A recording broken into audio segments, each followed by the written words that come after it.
So we got Naaman Taylor here today. I've been following Naaman on social media for a while now. He has made it quite a splash in the real estate space in a pretty darn short amount of time. So what's up, Naaman? Glad to have you, dude. Hey, what's going on, brother? Glad to be here, man. Share my story. Appreciate you letting me jump on your platform and inform the people that follow you about my story, dude. I always love sharing it. It's part of my journey now is making sure I share all these lessons as often as possible. So thanks Yeah, for allowing me to talk to your people, man. for sure, man. For sure. I think you're going to be a great inspiration to a lot of folks who listen to this. We'll talk about your background and how you transitioned out of, the military into real estate. You're a husband and a father. A lot of our listeners are folks who have families or they want a family. They may still be working a job and they want to be like, how can I figure this real estate game out while I got all this other stuff going on? And you're Yeah. a prime example. There are a lot of different ways to be able to speak that. So I'm honored to have you on today and super excited. So tell everybody just, a little bit about yourself. We'll get into real estate here in a minute, but just your journey, your personal journey. That's one of my favorite things to share. It's how I got started, what I went through, and what I'm doing now. So how I got started was I was living in Germany. COVID happened, and the whole world shut down. And I had been on mission for the Army for at this point over 10 years. So I was just raising soldiers, going to war, doing what the Army needed me to do for a decade, and then all that stopped because of COVID. So I started educating myself on finance and real estate and all these things on YouTube. I just got into it, right? I was just stuck in my barracks room. So I started watching all these YouTube videos about these different things.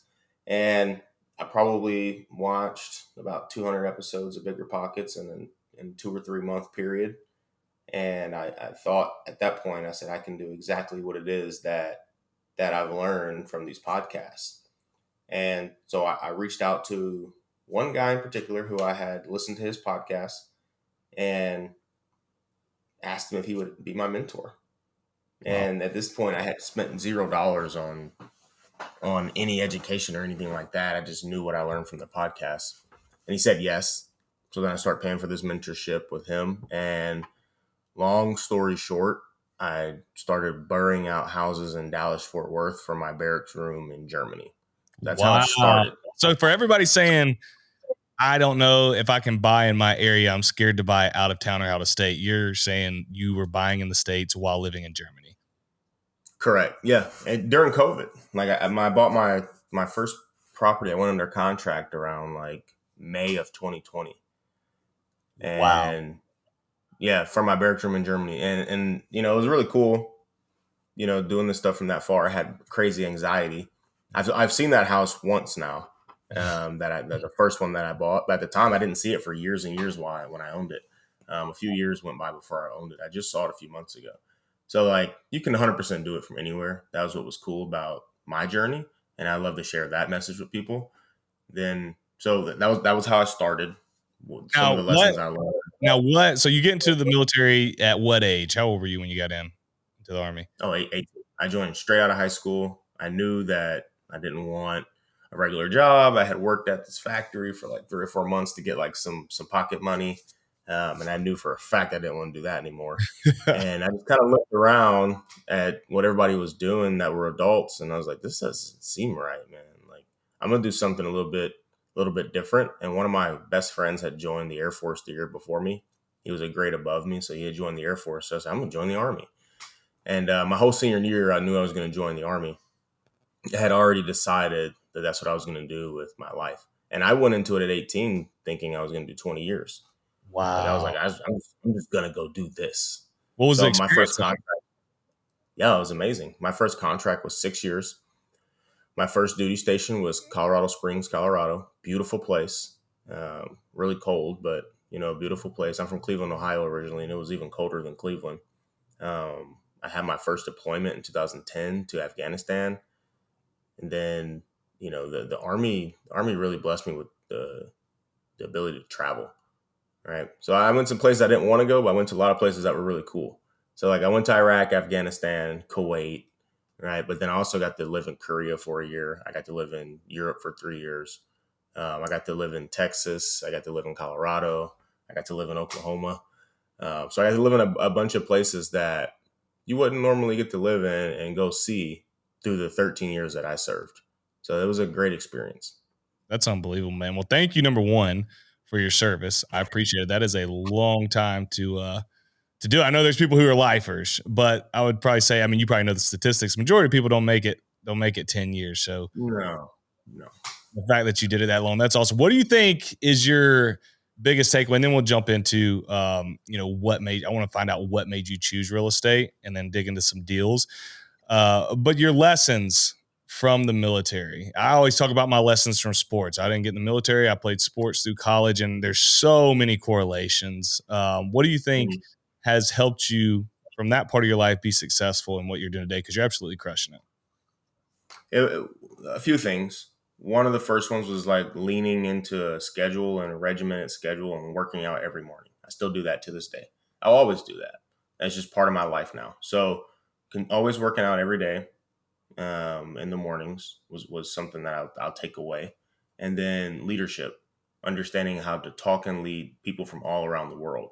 So I've worked with people from all around the world. In Germany, we worked with people from all the different United Nations. As a platoon sergeant, I had soldiers, 20, 30 soldiers that were from all around the world, different countries, getting their citizenship, different states, different walks of life. So, the leadership and being able to talk to people, working out all the time, having an understanding of schedule and being disciplined.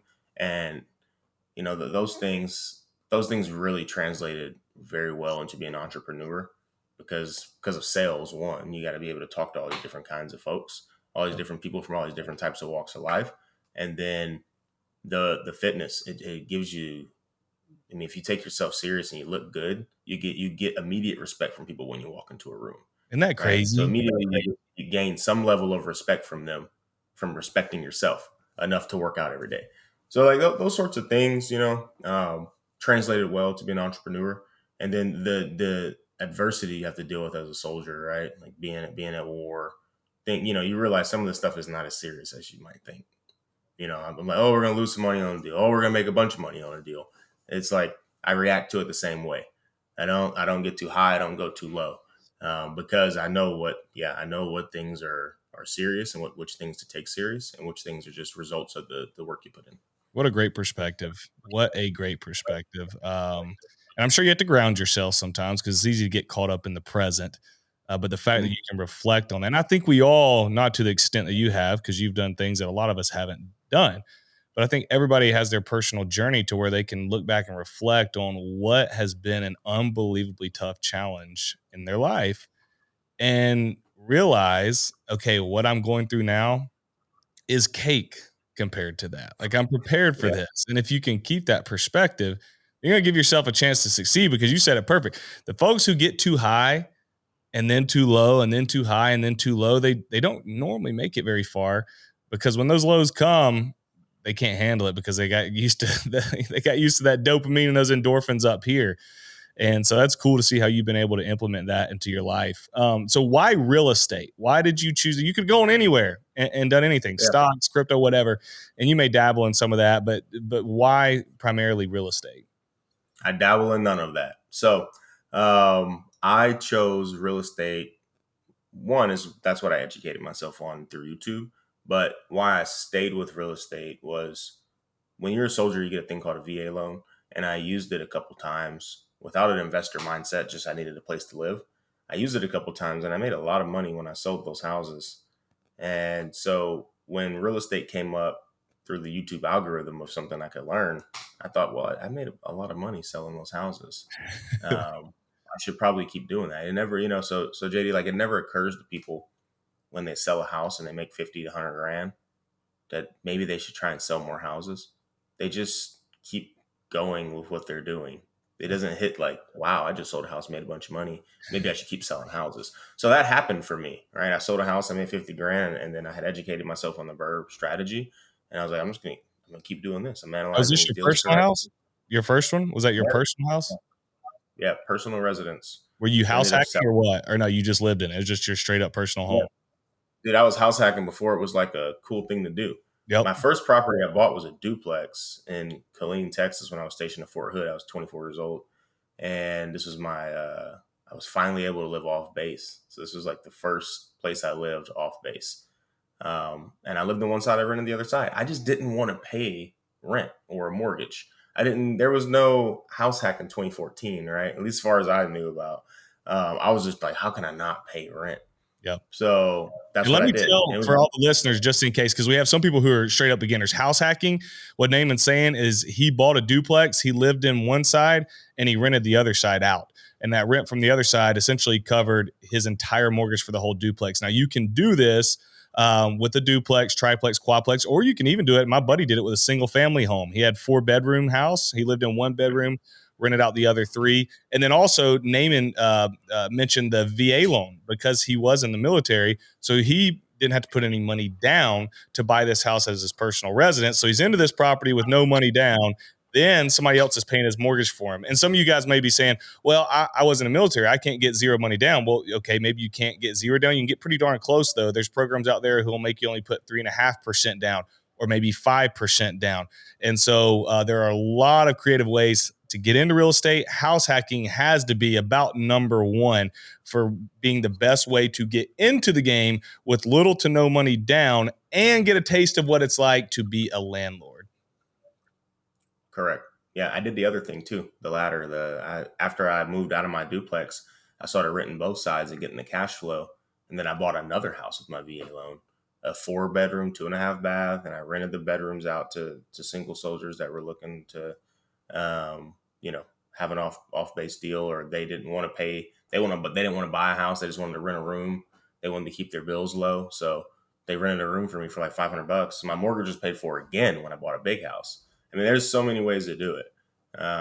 This is like one of the first times that I've lived like in the house I'm in now, where it's just a house, just me, not house hacking.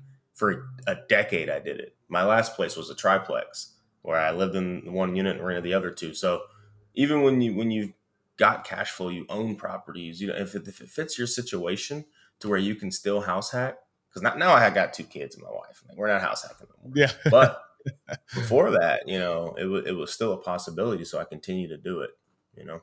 What a great message to be able to get in while you're doing something else full time. You're in the military, a lot of time invested into that, and you're still finding ways to get creative and start building that empire very early on without really realizing what you probably were getting yourself into at the time. And then when the light bulb clicked after YouTube, you're like, oh, okay, this is good. Bro, I had no idea. All I knew was one strategy from what I had listened to. I didn't even know what a wholesaler was. I didn't really understand how to flip a house yet. I didn't really understand any. I just said, this guy will sell me a bad house. This person will fix it, and then they'll manage it after I fix it. And it's Done. put all those things together. And I had no idea I was buying from a wholesaler. I had hired a general contractor. Like, like Just this was do it. all. This just lets you know if you take action with enough knowledge, you can make things happen. Some people wait too long, to educate. I want to make sure I got it all figured out. If you're working with a lot of experts, and you've done enough research yourself, you can make stuff happen without being the expert yourself. Great advice. I had a mentor myself, and I mentor a lot of people now. And I tell them, I can tell you as much as possible, but there's still some things that will happen with properties that are subjective that you're just not going to learn until you get in. I had one of the best mentors, I think, in the world, a local guy to me, one of my best friends. And the guy knew exactly what he was doing. But there's still some things that you just can't cover everything when you're telling somebody because there's crazy stuff that comes up. But you're saying, so many people never get involved because of paralysis by analysis, and they are missing out. I mean, if you have analysis by paralysis or paralysis by analysis for 2 years, do you understand how much wealth you're missing out by not investing for 2 years? So much. A crazy amount. So anyway, so you're watching YouTube. You got a good grasp on this. You're like, okay, it's time to go. Tell us about that first deal. What it looked like. Yeah. So I just saw so many. I watched, like I said, 200 episodes. I saw so many people that were doing this. And I'm like, there's no way that they're all that much smarter than me. Like, there's no way. I got the money. I got the mentor. I got the systems in place. My first deal I bought from a company called New Western. They're like big wholesale I'm on their shop. list. Yeah. I'm on their list. This is what I was doing. I was buying houses from New Western, hiring a general contractor, right? So I'm paying the most money for the house. I'm paying the most money for the contractor, and then I'm paying a property management company to find me a renter and manage the property. So I am paying the most money for everything. Right? There's no like, how can I squeeze the most out of this deal like I do now? I'm buying from different people and using subs and all this other stuff. But at the time, I'm like, I'm 5,000 miles away. So I need to make sure that everything's above board and we're doing this correctly. So I bought the deal from New Western. It was a 2-bedroom, 1-bath house in Dallas, Fort Worth. It had like an enclosed back patio. And my first mentor was an appraiser. So he was always telling me, add square feet, add square feet. So my first deal, we bought it for $60,000. It was about a $30,000 rehab. I had some money from a house that I had sold, and then I used hard money to make up the difference. Right? What's hard money? So Explain to the folks what hard money is. yeah, it's money you can borrow. It's not a bank. It's not a private lender. It's money you can borrow from an institution. You pay a little bit higher percentage for borrowing it, and sometimes you pay money up front. And they got some extra fees and stuff like that. But it's pretty accessible money, so that you can use it. And it's a bridge loan. They're going to loan it out to you for around 365 days, and the whole point is for you to use it to not have to come up with that quite as much money. Usually it's 10% down, and you can close really quick. So if you go through a bank, it's going to take 30 days, 45 days to be able to close on a property. You go through a hard money lender, you can close in 7 to 10 days. Yeah. Yep. So we used my hard money lender at the time had like 6-month terms, but I knew I was keeping these houses. So I was analyzing them as keeps. So my first Burr deal, 60K purchase, 30K rehab. The property came back ARV'd at 150. Wow. And yeah, I know. And the hard money lender told me it was going to be worth 120. And I was like, dang, I might have messed up a little bit. But I added the square feet. I converted the enclosed porch and added a 3rd bedroom. So it went from like a 750 square foot house to like 950. And we made it a 3-1, made it all nice and pretty, and it ARV'd back. And I think when I refinanced, I got all but about $3 or $4 grand of my money back out of the deal. So I left about $3 or $4 grand in the deal, but now I controlled a $150,000 asset. And my mortgage payment on it was like $450 because I refinanced out 30-year, like 4%. And so it was like a $400 mortgage, and my rent in that area is like $1,300. Oh, so your cash flow was ridiculous. Yeah, and that was my first deal. And So I remember when let me break this down real quick for everybody to make sure they're tracking. So he used what's called the Burr method. Okay, buy, rehab, rent, refinance, repeat. And so Naaman went and got a hard money loan for this $60,000 property. The hard money lender loaned you what, 90% of the purchase and rehab? 85, yeah. 85. So that means he had to come up with the other 15% as a down payment. He had money left over from a previous sale, and so he covered his down payment. So now he's all in. Bought the property at 60, right? And then he put $30,000 into rehab. So he's all in at 90. Okay, so he's got a tenant in place now, and now he wants to take a new loan out. He wants to get a new appraisal on that house, take a loan out to pay himself back so he can get all that money back, pay his hard money lender back, and then repeat that process on a new property. The goal here is you got to buy at a good price, you got to rehab at the right amount, and then you got to get it to appraise at a high enough value so that you can then pull out your money to pay yourself back. Naaman did that. He executed the strategy flawlessly. And so now his hard money lenders pay back. They're saying, hey, where's the next deal? He's got his cash back, and he's ready to rock and roll into these next deals. Yeah. What's funny, JD, is I'm a little bit wild with it. Before, that's like how that deal went. But before I actually refinanced it, I saw that it was going to work. And I started like 3 other projects. I was like, so this is going to pan out. This is going to work. Let's go. Right. I started 3 other deals immediately. As soon as I saw what the ARV came back at, I was like, hey, let's get somebody in this house and we'll refinance here in like 30 days or whatever. But I'm buying more deals now. So I bought one, saw the concept that it would work. I immediately bought 3 more. And I remember I closed on that deal at the same time as another deal. So I ended up really completing the BRRRR process twice at the same time. So I closed on 2 properties for the 30-year fixed mortgage at the same time. Like, cause I didn't want to wait anymore. I was like, and I Mhm. wish I would have bought even more houses, right? Like, Don't you we just don't know. all? Yeah, you just don't even know. You're like, okay, it worked. Let me try it again. So if you see something that works, you don't have to let me refinance, let me get a tenant, hey, it worked, do it again. Yep. Don't just sit on your hands and then, okay, I completed it now. Let me take a month to reflect and like, dude, just get to work, man. Get to work. Fine, good deal. Some of y'all may be saying, I just know how people think, Naaman, so I want to go ahead and address this. Well, I don't have the 15% to cover a down payment on a $90,000 loan. Okay, we'll go find it. There are Yeah. a number of different places you can find it. Obviously, your own money, you could pull out a HELOC and find it, or we can go find a private investor. And there are tons of folks who will lend you money for your deals. I always say, Naaman, there are 7 billion people on planet Earth. Over 330 million of those live in the US. You only need one to say, I will lend you money to change your life forever. And so if you don't have that right now, it's time to network. It's time to go to the local real estate meetups, get on Bigger Pockets forums, join online communities, wherever you have to go, talk to other investors, network with property managers, and you will find somebody, especially, and you tell me if I'm wrong, Naaman, especially if they're just looking for somebody to loan them a down payment. So anybody will Yeah. loan you 15% of $100,000.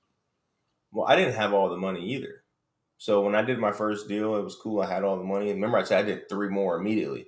I had to Mm-hmm. call my father-in-law, and I'm like, hey man, check out these numbers. I need like 10 grand so I can keep rolling through these. What do you think? And I knew he had a little bit of a background in this stuff, so he at least understood a little bit of what I was doing. He used to build houses, so he understood a little bit of what I was talking about as far as the burst strategy. And he's like, okay, how long are you gonna pay me back? Okay, these numbers look good. Like, that's it. I had never borrowed money from anybody ever. That was like a bad thing. I was like, Isn't that borrow funny? money from people. We have to change this mindset right here, because I tell people all the time the biggest thing is your mindset, because you feel like a beggar. You probably felt like a beggar going and asking your father-in-law for money, when in reality, bro, this is a business deal that Mhm. not only are you going to benefit from, but your father-in-law or your friend or the other investor you meet, whoever lends to you, they are going to make money. So this is normal in this industry. People expect to be asked to lend and make a buck in this industry, because that is how the world rolls in the real estate game. Yeah, it just is what it is, man. I remember in the beginning, I was terrified of asking for money. I remember the first time I got any real big money from somebody that I didn't know, I giggled. I remember giggling. I was like, she sent me about $150,000, and I was just looking at it like, this is the most money I had ever had in my account at one time. Yep. So I'm looking at it and I'm like, what is going on? You know the Just sad thing giggling about to that? myself. I've had But that feeling, but you know what's it's almost sick. It's like bad that we get like this. Now when I see big numbers like that, like I don't even like flinch. It's it you doesn't get mean so used to seeing. it doesn't mean anything anymore. It's like you lose a little bit of that, that beginning, that first year and a half you're in it or whatever. You lose. Now 150 comes across. I'm like, all right, I need to make some more money. I need to go get Isn't some that more money. I need sad? to raise some more money. Yeah. Oh, it's so scary. Now, how do you? And I know there's different ways of doing this. So if you want to give us one example or two examples of when you're using private money, okay, if you're using hard money or a bank, they're going to pretty much tell you what the terms are. But when you've Yeah. used that private money, how have you structured that? Like, give the listeners some idea of how they can structure. I get asked this question very often, of how they can structure private money deals. Yeah, I've done it. My favorite two. I'll give you my favorite 2 ways to do it. My favorite 2 ways to do it, and I use a promissory note for both. So we'll put it on a promissory note, and we'll just write out the terms of how much we're borrowing, at what percentage, and what are the length of the borrow time, right? The terms of the length of the note. And so we'll put that all in there. We'll both sign that. But I like to either attach it to the deal that we're using the money for, but not everybody loves that, right? Or an existing property in my portfolio. So one of those two things, I say, hey, we're going to attach it to this property because this one's a huge flip, and you don't even want to inherit this because you're not a seasoned flipper, right? But some guys that are seasoned flippers that are hey, I want that house if you can't figure it out because they know that there's a lot of equity in there. Yep. But if I'm borrowing money from somebody that's not an investor, I'll just tie it to a property that is already existing in my portfolio. But if I'm borrowing from another investor or somebody that kind of gets the game, they're in the business, we'll attach it to a property that we're actually borrowing the money on. And Those are the two ways I do it. and one of the goals for you right there, tell me if I'm wrong, if I'm tracking with you, is to not have to personally guarantee that loan. Am I following you there? You're wanting collateral, you're wanting property to Yeah. back that loan if something were to happen. Correct. Yeah. Because I mean, we're borrowing like $2 million, right? I don't want to have to just come up with 2 mil cash to Mm-hmm. pay somebody back. I was like, hey, you can call the note due. We can sell the house, right, and pay you back, or you can just take over the property, Yeah. or you can take over. You know what I mean? So there's a couple different ways to do it. Those are the two ways I like to do it. Those are my favorite ways, and people, it's easy for them to grasp and understand. Now, what interest rates are you pushing for on those, and how long are you setting the notes for? So if we're looking for quick financing versus long-term financing, we'll change the Yeah, quick. rates. Yeah, yeah, So quick. So if I'm looking for not something so quick, we're just raising money in general. We'll do 8, 10, 12%, 8% for a year, 10 for 2, 12 for 3. But if I'm looking for like money for a down payment on a sub 2 deal or a seller finance deal, I'll pay a little bit more money for that money just because I know we're going to make more. So as long as the numbers make sense, I'll pay up to 15, 20%. It depends on how much I'm borrowing. And if the numbers still make sense on the subject to or seller finance deal. Really cool. A lot of times, are you trying to extend these terms out? Um, I guess it depends on deal, but in theory, let's say you're doing a Burr method. Do you? I know I always try to extend the terms to at least 1 year. I want to give myself that breathe. Now, it should never take a year to go through a Burr process on a property. But I like the idea of if I can get my private lender to say this notes out at 10% interest, 12% interest for 365 days, that makes me feel more comfortable. Do you kind of abide by that, or you just do it deal by deal? No, I like to do the terms because for our more experienced people that are listening, your cash conversion cycle on a flip or a burr should be about 4 months. So that means you can use that money 3 times and only pay for it once. Gee, So that's what I like to do. If I'm looking at longer terms, that's what I look at. I say, okay, how many times can I use this money in 1 year? Or do they just want to do one deal with you? We've got people that we borrow. Well, hey, we'll pay 1 point, which is 1% of the loan value, and 12%, but we can only have this money for 5 months, right? But we still want to do the deal. So hey, that's fine. But some people, they'll let you borrow the money for a year, so you pay them, 12%, no points, just interest only payments over a year, and that makes sense for them. So there's a lot of ways to borrow money. Just talk to your lenders and talk to people and figure out how much money do you need to make on the money that you have. yep. How long would you mind? I mean, how much would you like a month? Right. And you'd be surprised how much money's out there is just sitting around that you could be using over and over and over again to build a portfolio. That's great advice, dude. That is fantastic advice. Utilizing, especially if you can get it for a longer term, where you can use that money over and over and over again. One of the best strategies I like is to get a private lender to give me a credit line, and it just Mm. stays open, have it at a set percentage. And that's worked well for me. But if I'm turning properties, you got to make sure you're turning properties around a lot. But again, it gets to, what's your strategy? What does it look like? So how are you analyzing deals? So I know Naaman's in a lot of different realms of real estate. He has a buy and hold portfolio. He does fix and flips, and you do wholesaling. So I'll ask you two questions. How do you analyze your deals? And then how do you choose what you're going to do with it, whether you're going to keep it or you're going to flip it or you're going to wholesale it? Yeah, great question. We've dialed in our hedgehog concept. So we're nationwide virtual wholesalers that flip houses in Dallas, Fort Worth. Right. So we do flip in some other markets because we didn't have our hedgehog concept. So we're in the middle of a few of those. But we mainly want to be an acquisitions company, right? So our wholesale company is really an acquisitions company. We'll acquire the property either through JVs, through agent outreach, through wholesaler outreach, through marketing on our own. And then once we have contracts, we look at each deal and say, is this a flip, wholesale, or keep? And mainly we wholesale all the deals that are in Fort Worth.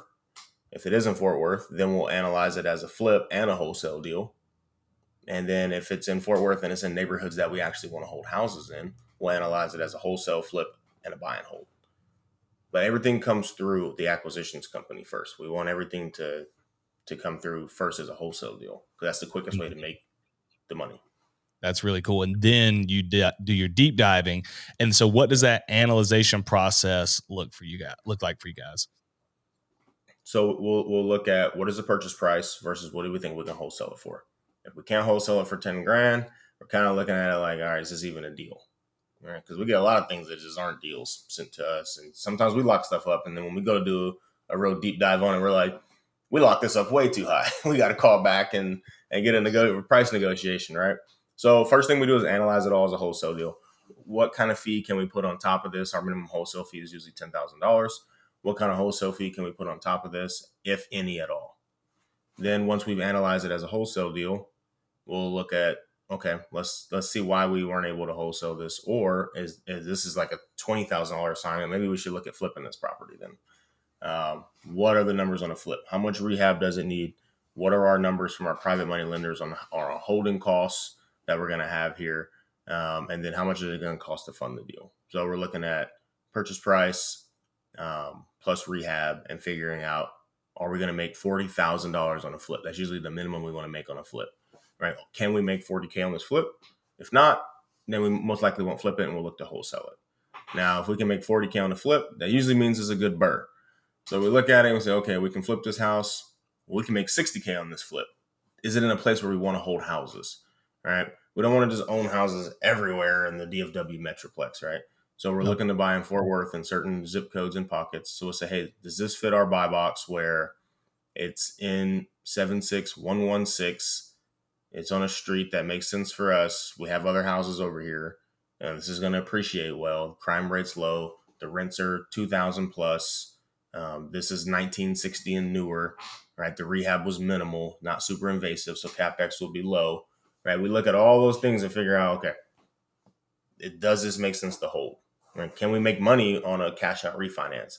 Can we use DSCR loan on this property? Do we got to go 30-year fix? Do we want to do 2-year bridge? Like, we look at all the financing before we decide to keep and hold a property. Or is it possible to do a seller finance deal on this, right? Those are my favorite deals right now. Is it possible to do a seller finance deal on this right now? So we'll look at all of the options and the lending, and then pick and determine what our exit strategy is. What class neighborhoods are you guys really attacking, or does it you kind of all over the map, and then the class really matters if you're going to keep it as a buy and hold? We don't really care about the class, only the rent, how much the rent can get up to. Gotcha. So we'll hold in C-class neighborhoods if the rent is still high and we're not in the deal too much. Gotcha. And it's not so old, right? I don't want to own any rentals moving forward like older than like 1960. Yeah. I own some houses now built in like 1940, 1950, and I'm like, we got to get out of this thing. In 20 years, the house is going to be 100 years old. You start getting some problems. Yeah, I'm going to be on the hook to fix this house here in 10 years. Let's just go ahead and get it out now, put our money towards newer houses and newer rehabs, and buy ourselves some more time on these properties. I love it. So you mentioned seller financing is something that you're really fired up about right now. How are you finding those deals? What are you looking for? What types of sellers are interested in holding notes for you guys? Or are you getting more strategic, maybe doing, sub 2 agreements, or are you doing straight up seller financing? Straight up seller finance. I sub 2 is a lot going on. Not that it's not possible, right? But there's just a lot going on. There's deals to be done there. That's not what I do, though.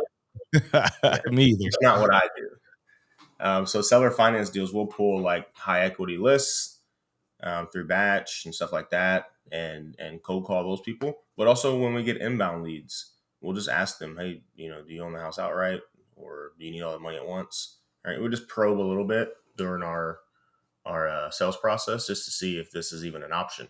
Because I always, the low cash offer doesn't make sense for everybody. Mm-hmm. And so sometimes we'll pay people more money for their property just to hold the note for us. So like, for instance, one of the properties we just recently did a seller finance deal on, and we also wrapped it, which was like a new concept to me recent. So we had a purchase price of 135, and that's about what the house is worth, but it does need a little bit of work, right? So we purchased it for 135, but we did 3% interest on the property and no payments for a year. That's Zero solid. payments for 1 year, right? So I went ahead and did a 5 year balloon. Sorry, 5 year balloon. So I got to pay him the 135 in 5 years. So I just wrapped the property, which has created another note to another buyer, and he's going to pay like 9% interest on the property. Same purchase price. I didn't even mark up the purchase price just because it's like that's what it's worth and it needs a little bit of work. And I don't know how much it's going to appreciate over the next 5 years. So I don't want to have anybody in a bad spot, right? But we get a down payment from them, and then they pay a much higher payment on the monthly note, and then they get to own the property and do the little bit of work that it needs done. But the seller wins because he doesn't have to deal with it at all anymore, and he gets the money. He gets the price that he wanted, 135. That's what he asked for. We get what we want, which is the cash flow, right? So I'm paying the seller about 600. The buyer's paying me about 1,200. So I get the Yep. cash flow plus the $20,000 down payment, right? So then we get the down payment, and then we don't have to deal with any of the maintenance, right? So that's why I love seller finance wrap deals right now. They just make the most sense to me. I just got to find more of them. Yeah. Yes. I feel like those types of deals are, like you're saying, it's a volume game to find people who would do that. But when you find them, they're heck of deals because you're really making your big spread off of the interest as it stands today. You know, you're paying what Yeah. you said 4% or 3% interest, and then you're charging 9. That's where, I mean, that's solid. That is a solid trade off, and you don't have to make payments for 1 year, and you're getting 20,000 in cash up front. Like what? So like we could have wholesaled this deal and made 10,000, right? But instead, we're going to get a $20,000 down payment. Then we're going to get $1,200 a month for the next year because we don't have to pay the seller anything. The seller $14,000, right, of just cash flow in 1 year. So it's $34K plus the $600 difference we're going to make over the next 4 years. All right, so that's another $28,000, and we don't have to put any money into this property. So it ends up being like a $62,000 deal for us over the next 5 years instead of a 10K assignment today. That's awesome. I love the creativity. Now, let's dive a little deeper. When you get to year 5, how do we get out of that note with seller number 1 and make sure that buyer, I guess number 2, y'all would be buyer number 1, gets that property outright without there being issues? Yeah, the short answer is you just have to sell it. All right, Yeah. like if you can't refinance over the next few years, then you have to sell the property in 5 years, and because we have to pay back seller number 1, or we just decide, hey, all right, we can use a DSCR loan or private money or whatever and just buy this property because normally these houses have appreciated, right? Yep. So this house is maybe worth 175 now, right? And let's just say buyer number 2 defaults, right? Then we'll just refinance the property, keep it, and do it again, or just sell the property to pay off buyer number 1 and put the equity in our pocket. Gotcha. That's awesome. So your buyer, they're not going to keep the property at the end of 5 years, most likely. Potentially, if they have their credit or fixed. Usually these people like make a good money. They make good money, but they have bad credit. Yep. So that's usually who we're selling these houses to. So if he fixes his credit and then he gets, he can get Needs to get approved a for a loan. loan. Yeah. Then So you're by all giving him means, 5 I don't years. want You're to like, get a "Bro, loan. you got 5 years to get this figured out." Yeah. And so it's in the agreement. Hey, you got 5 years to have to buy this at whatever amounts remaining on the note. If not, then it falls back into our possession and we take it from there. Yeah. Because here's the cool thing with the seller, man. We didn't give him no money down. We're not going to make him no payments for a year, and we just get to have the house. Yeah. So, like, just ask. Everybody's listening. Just ask and see if that makes sense for them. Because let me tell you, it doesn't make sense for everybody, but it made sense for this dude, right? He was like, "I'm just over it. I don't want to deal with it." But he was in it 125,000, so he can't sell it for. Our cash offer was like 75K. He's like, "I can't do that. I'm going to lose 50 grand." So I'm like, "Well, what?" So it makes sense for some people, right? To do these kinds of deals. You just got to make enough phone calls to find out who's who and if it makes sense for them. That's really cool. And one thing I've noticed, you guys may not be seeing it, but when I've done seller financing deals, a lot of times it's been other investors who will hold the note. They get the game and they don't want to pay, capital gains up front in a Yep. huge lump sum. And so if you're ever looking at buying a property from another investor, which you can just get on any software, right? PropStream, LandGlide, any of them, and look up non-owner occupied homes. And that's pretty much going to tell you that it's an investor, or you can narrow it down even more and find LLCs, people who own properties that are owned by LLCs. That's going to be another investor, and reach out to them and always ask them. If somebody called me on some of my properties and asked me to seller finance, and I was ready to sell, that would probably be my preferred method, unless I needed that lump sum for another project. But oftentimes, if they're not listing it and you're just calling them, they probably don't have a need right there to have a bunch of money. And so you should always ask other investors if they'll seller finance, because you'll get told yes more often than you may be thinking. Be careful with those terms with other investors. Yes, always bring your attorney into the deal. That's what I recommend, especially if you're talking to other investors. So let's talk about one more topic, and then we'll shut this puppy down. I mean, not a lot of people get to hear from folks who invest out of state or out of town, much less out of country.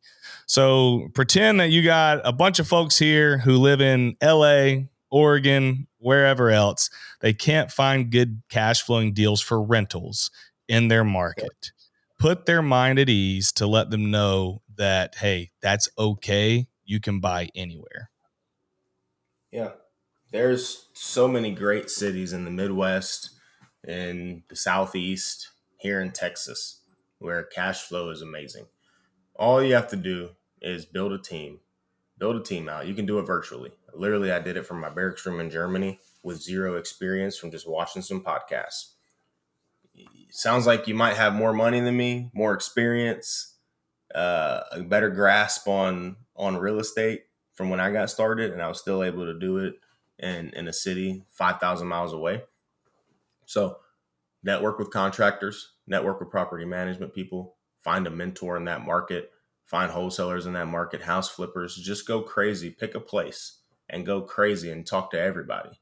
And you'll find the people that you can trust, people that are on the same frequency as you, people that have the same goals as you, and you guys will be able to work out deals together and buy a portfolio together, even in a city of your choosing. So you just got to ask. You got to pick up the phone. You got to talk to people. You're not going to do it all on your own, just sitting in a room, listening to podcasts all on your own. It's not going to happen. You got to talk to people, because people is how deals are done. So pick up the phone if you want to get paid. I love it. Guys. It can be done. You're looking at a man who did it and did a fantastic job. And look at him now. What if you never got started when you were sitting in the barracks? Can you imagine what your life would look like today comparatively? I wouldn't have any beard. I'd be working still in the army, doing a bunch of.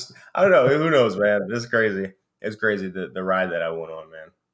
I love it. I love your journey, and I appreciate you sharing. What does the next 3 to 5 years look like for Naaman Taylor? It's so hard because so many opportunities keep coming up, and we keep expanding our network and working with higher level individuals. I really try not to think 3 years out.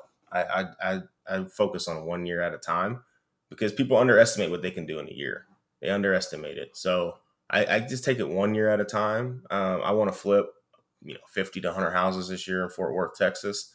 I want to wholesale about the same amount nationwide.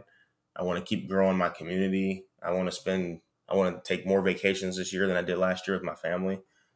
So I try not to think too far out, but I just want to help people do the same thing, because the information is what changed my life. Not even the action. It was the information, right? Like the exposure to it gave me the opportunity to do what I'm doing now. And that just makes me wonder even more, what else don't I know that I could go do? Right. So that's what's so fun about all this. continue to educate yourself. Personal development is more important than anything else you could be doing. Continue to improve as a person, and you'll make massive strides, man. It's incredible. It's incredible if you just read some of these books, listen to some of these podcasts. People have taken time to share all their lessons with you in a book, and you won't read it. They've taken time to do a podcast like this, and you won't listen to it. Continue to do personal development, man. That's what I'm focused on again this year. Is just the more I learn, the more I earn.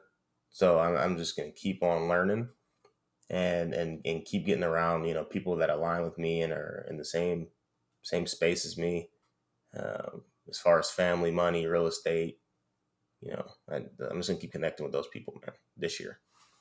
I love it. And Naaman does a fantastic job of networking. I feel like he's in with everybody, in the real estate space, at least on social media. And that's a lesson that we all, including myself, can learn. Get to know people in your real estate space, those high performing individuals, and add value to them. They'll add value back, and you'll look behind you 5 years from now, and you'll be so glad you did. Naaman, where can everybody find you? Where's the best place to get a hold of you? Yeah, Instagram at Naaman Taylor Investor, Naaman Taylor Investor. I answer all the DMs, so hit your boy up on Instagram. I respond to you, whatever you need. I'm more than happy to help you with. But Instagram's probably the best way. Awesome. Well, man, I want to thank you so much for being on here with us today. All of you listeners, please tag us. Share this on Instagram in your stories and tag me at Finance Cowboy on Instagram and Naaman at Naaman Taylor Invest on Instagram.